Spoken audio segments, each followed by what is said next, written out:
ప్రతి ఒక్కరికి లైఫ్‌లో ఒక గోల్ ఉంటది. ఆ గోల్‌ని సాధించడానికి కసి ఉంటది. నాకు ఒక గోల్ ఉంది. హ్మ్. నేను ఎప్పటికైనా సరే ప్రేమించి పెళ్లి చేసుకోవాలనేసి గోల్ పెట్టుకున్నా. ఆ యొక్క ప్రాసెస్‌లోని 1 ఇయర్‌గా ఒక అమ్మాయిని లవ్ చేస్తున్నా. ఆ అమ్మాయి చూస్తుంది, నవ్వుతుంది. నాకు ఆ అమ్మాయి చూస్తుంటే, నవ్వుతుంటే చాలా అంటే చాలా హ్యాపీగా ఉంది. పాదాలు నేలపైన ఉండడం లేదు.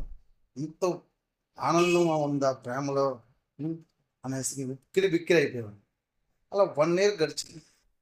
వన్ ఫైన్ మార్నింగ్ ఆ అమ్మాయి నేను మామూలుగా చూసేటట్టు, కలిసేటట్టు ఉండడం లేదు. ఏమైందిరా అని ఆరా తీస్తే, ఆ అమ్మాయి ఏరే అతన్ని ప్రేమించి అతనితో జంప్ అయిపోయాను. ఏంట్రా ఇది, నేను 1 ఇయర్‌గా తిరుగుతున్నా గదా! నవ్వుతూ ఉంది. నేను నవ్వుతున్నా, చూస్తున్నాను. హ్మ్. ఎక్కడికెళ్తే అక్కడ ఫాలో అవుతున్నాను. ఏంట్రా విషయం అని కనుక్కుంటే, నేను 1 ఇయర్‌గా చూస్తున్నాను, నవ్వుతున్నానండి. ప్రపోజల్ చేయలేదంట.